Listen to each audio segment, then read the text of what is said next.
Era e fort nga malet e Dukagjinit fishkëllente, një frym dëshpërimi. Atje, në tokën e ftohtë, shkëmbore që tashmë kishte filluar të erësoj, Roku, një qen i ri me shenja në brinjë, dridhej. Ish pronarët e tij, fshatar të pamëshirshëm, e kishin lidhur fort pas një peme të hollë, një sakrificë mizore. Ai ishte ushqimi i gjallë për ujqërit, të cilët u lërinin në distancë, një tingull që ja ftohte shpirtin Rokut.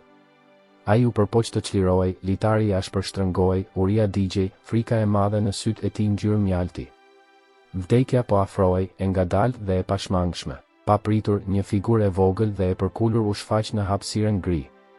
Ishte nëna Fatime, shëruesja e vjetër e malit. Ajo ecte ngadalë, me hapa të vendosur pavarësisht moshës. Ajo po kërkonte bim të ralla, por sytë e saj të mbret, të mësuar me ashpërsinë e jetës, pa njollën e errët midis shkëmbinjve. Një të ftohtë i përshkonte shpinën. Një qen i lidhur, i braktisur. Një krim kundër natyrës, mendoi ajo. Nëna Fatime, edhe pse e brish, nuk nguroi. E vetëdijshme për ujqërit që po vërtiteshin për dobësinë e saj, ajo shkoi te Roku. Qeni gromëriu në fillim, instinkti i tij i mbijetesës fliste më fort se frika e tij. Por shikimi i Fatimes ishte një vështrim i mirësisë së pastër. Sërhër, i biri im, murmuroi ajo, biri im, kam ardhur të të ndihmoj. Me duar të rrudhura por të forta, ajo e zgjidhi nyjen në litar. Roku, i lirë, ra në tokë, i raskapitur. Fatime e vëzhgoi. Roku ishte një qen i fortë, pavarësisht dobësisë së tij. Gëzofi i tij i njollosur nga pluhuri fshihte një trup muskulor. Sytë e tij të frikësuar mbanin ende një shkëlqim inteligjence, një vullneti për të jetuar. Nëna Fatime, me shamin e kokës dhe fytyrën e skalitur nga koha, kishte pamjen e dikujt që kishte parë dhe ndjerë gjithçka, por ende mbante butësi në zemër. Kontrasti ishte i fortë, egërsia e malit dhe qetësia e asaj gruaje. Me vështirësi, Fatime e ndihmoi Rokun të ngrihej në këmbë. Qeni, duke çaluar, e ndoqi atë. Errësira e natës po binte, por ngrohtësia që buronte nga plaka ishte një mburoj. Ata ecnin në heshtje përgjatë shtegut të ngushtë, duke lënë pas ulërimën e largët të ujqërve, e cila tani dukej si një vajtim i mundur. Për Rokun, errësira e braktisjes po transformohej, hap pas hapi, në dritën e një shprese të papritur. Një fillim i ri, me një grua që e kishte shpëtuar nga feri i atyre maleve të Dukagjinit. Ditët që pasuan në kasollen e vogël prej gurit të nën Fatimes në malet e Dukagjinit sollën një ngrohtësi të re. Roku, qeni dikur i braktisur, tani ndjeu prekjen e butë të duarve të rrudhura të shërueses së vjetër. Shtëpia e saj e thjeshtë, që mbante erbimësh të thata dhe tymi druri, tani ishte streha e qenit. Fatimja kujdesej për të. Ajo i jepte ushqim të ngrohtë, ujë të freskët nga pusi dhe ja pastronte plagët me pomada mali. Në fillim, Roku dyshonte, sytë e tij ngjyrë mjalti ende mbanin frikën e së kaluarës. Por durimi i Fatimes ishte i pafund. Ajo i fliste me përshpëritje, në shqipen e lashtë, fjalë dashurie që qetësonin shpirtin e kafshës. Dal ngadalë, mosbesimi i Rokut u shndërrua në mirënjohje. Ai filloi ta ndiqte kudo. Ai zgjoi herët, së bashku me rrezet e para të diellit që pushtonin kasollen, dhe e priste.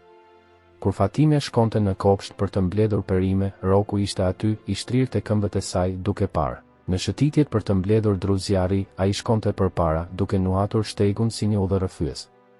Leja e Rokut, dikur një tingull dëshpërimi, tani ishte një mirëmëngjes i dashur kur Fatime hapte derën. Natën, ai mbështillej pranë oxhakut, me kokën afër këmbëve të plakës, duke ndjerë ngrohtësinë e zjarrit dhe misin. Prania e Fatimes ishte shërimi për plagët e Rokut. Jo vetëm ato fizike, por edhe ato të padukshmet, ato që braktisja i kishte lënë në shpirt. Ulërimat e ujqërve, dikur një tmerr i vazhdueshëm, u bën vetëm një jehon e largët e një të kaluare që dukej se nuk ekzistonte më. Frika e të qenit i lidhur, e të qenit i lënë të vdiste, u zëvendësua nga siguria e një shtëpie, e një kujdesi që nuk e kishte njohur kurrë. Ai hante ngadalë, flinte pa pushim. Trupi i tij dikur i dobët u bë më i fortë. Sytë e tij, dikur të frikësuar, shkëlqenin me besnikëri të palëkundur. Roku tani ishte më shumë se një qen. Ai ishte kujdestari i nën Fatimes. Kur ajo kollitej paksa fort, ai afrohej, duke ja prekur dorën me hunë, sikur të pyeste, a është gjithçka në rregull, nën? Nëse ajo vonohej shumë për t'u kthyer nga kopshti, ai ulej te dera e kasolles, me veshët e kthjellët, një ulërim të ulët shqetësimi që i dilte nga fyti. Ai nuk e linte vetëm, as për një çast. Sytë e tij të zgjuar e shikonin në çdo hap, në çdo lëvizje të saj. Nëse Fatimja përkulej për të marrë diçka, ai ishte aty, gati ta mbështeste, ta ndihmonte. Ai ishte një shok, një mbrojtës, hija besnike e nënës Fatime në pafundësinë e maleve të Dukagjinit. Lidhja midis tyre ishte një fije e padukshme, më e fortë se çdo shkëmb, më e vjetër se çdo legjendë. Dielli në malet e Dukagjinit, dikur kaq i fortë, tani dukej se kishte më pak nxehtësi për nënën Fatime. Koha, e pamëshirshme, filloi të gdhente gjurmë të reja mbi shëruesen e vjetër. Hapat e saj, dikur të vendosur në shtigjet malore, ishin më të ngadaltë, të zvarritur. Lodhja vinte më shpejt, një peshë e padukshme mbi supet e saj të përkulura. Ndonjëherë, kur përgatiste çaj mbimor, dora e saj dridhej pak ndërsa mbante filxhanin rustik. Kasollja, dikur plot me lëvizjen e saj të vazhdueshme, dukej më e qetë, pothuajse nostalgjike. Fatimja, në momentet e saj të heshtjes, ndjeu brishtësinë e trupit të saj. Sytë e saj, që kishin parë kaq shumë, tani e vëzhgonin rrokun me një trishtim të hollë, një gung në fyt që nuk mund ta zgjidhte. Çfarë do të bëhej me shoqen e saj besnike kur ajo të mos ishte më aty? Kjo pyetje, pa fjalë, i rëndonte në zemër. Ajo ja ledhatoi kokën rrokut, një përkëdhelje e zgjatur, sikur donte t'i jepte atij gjithë forcën që i kishte mbetur. Rroku, qeni me sytë ngjyrë mjalti, vuri re çdo ndryshim. Instinktet e tij të mprehta i jepnin alarm. Ai nuk ishte më vetëm shoku besnik, ai ishte kujdestari vigjilent. Nëse Fatimja ngrihej shumë ngadalë, ai ngrihej duke e prekur si një mbështetje e heshtur.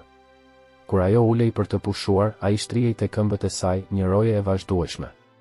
Nëse plaka përkulej për të marrë diçka, rroku ishte tashmë aty, duke e marrë objektin në gojë dhe duke ja sjellë asaj, sikur t'i kursente çdo përpjekje. Edhe të lehurat e rrokut kishin ndryshuar. Ato nuk ishin më të lehura gëzimi apo paralajmërimi për ndërhyrës. Ato ishin të lehura të shkurtra dhe urgjente kur ai vinte re se Fatimja ishte në ndonjë vështirësi. Ai e thërriste atë të pushonte, duke e shtyrë butësisht drejt divanit të tij të vjetër prej druri.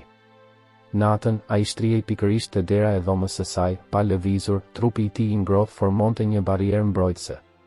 Sëmundja ose pleqëria nuk thuhej me zë të lartë, por veprimet e rrokut bërtisnin mirëkuptimin dhe shqetësimin e tij. Ai ishte sytë dhe këmbët që Fatimja po i humbiste, dashuria e pakushtëzuar që e mbështolli në pafundësinë e atyre maleve. Ajri në malet e Dukagjinit ishte i rëndë, jo nga era, por nga një heshtje që shtypte shpirtin. Nëna Fatime e dinte se koha e saj po mbaronte. Sytë e saj, të cilët kishin parë kaq shumë nga bukuria dhe vështirësitë e jetës, tani e shikonin rrokun me një butësi plot lamtumir. Çdo ditë ishte një dhuratë, çdo përkëdhelje, një lamtumir e heshtur. Kasollja, dikur streha e saj, tani dukej shumë e vogël për pafundësinë e dashurisë që ndjente për shoqen e saj besnike. Fatimja përpiqej të shijonte çdo moment. Ajo ul në verandë, edhe në të ftohtë, dhe rroku shtrihej te këmbët e saj. Ajo tregonte histori të vjetra për malet, për barinjt dhe ujqërit, për dimrat e ashpër. Zëri i saj tani ishte një përshpëritje, mezi i dëgjueshëm, por rroku dëgjonte, me kokën e anuar, sytë e fiksuar tek ajo. Nuk kishte më energjinë e ditëve të para, vetëm një prani e vazhdueshme dhe një vështrim i thellë, plot mirënjohje. Plaka nxori një amulet të vogël prej druri që mbante gjithmonë me vete, të gdhendur me një simbol të lashtë mbrojtjeje. Me duar që i dridheshin, ja lidhi rrokut rreth qafës. Kujdesu për veten, biri im, përshpëriti ajo, me zë të zbehë, dhe për gjithçka. Ishte një dhuratë e fundit, një premtim se dashuria e saj do ta ndiqte. Rroku, duke ndjer peshën e gjestit të saj, ja përkëdheli dorën me një përkëdhelje të zgjatur, të mbushur me një dhimbje që vetëm ai mund ta kuptonte. Rrezet e diellit po fillonin të perëndonin pas majave, duke e pikturuar qiellin me nuanca portokalli dhe vjollce. Fatime mbylli sytë për një moment, duke ndjer ngrohtësinë e trupit të rrokut, zhurmën e erës në pemë. Një paqe e dhëmbshme e pushtoi. Ajo e dinte se kjo ishte prekja e fundit, perëndimi i fundit i diellit që do të shite me kujdestaren e saj. Nuk kishte lot, vetëm pranimi i një fundi që po afrohej.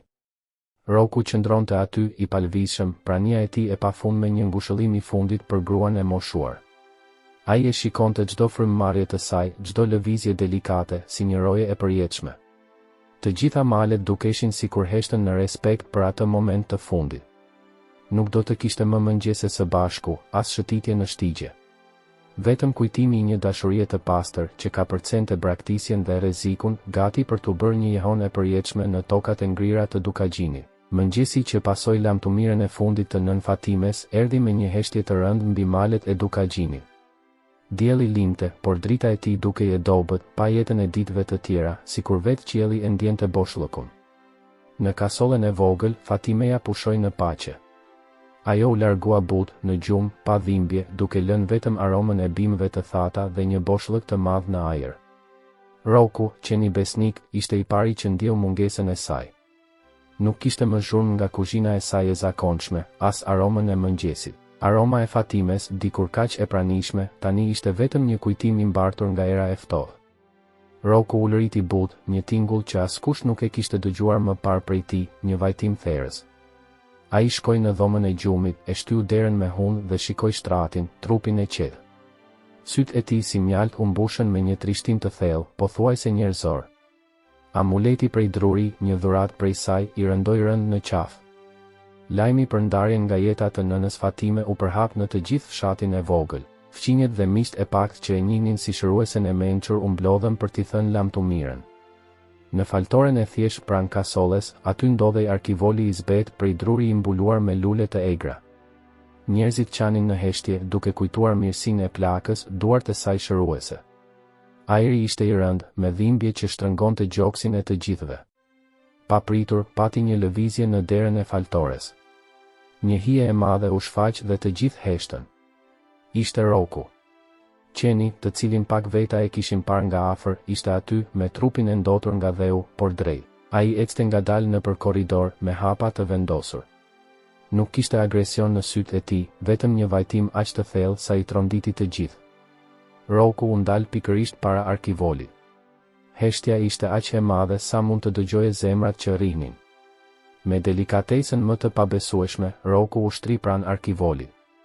Ai e shtypi hundën pas drurit dhe pastaj lëshoi një ulërim të gjatë dhe të ngjirur, një tingull vajtimi që i hoi nëpër faltore, një britm që vinte nga shpirti i maleve.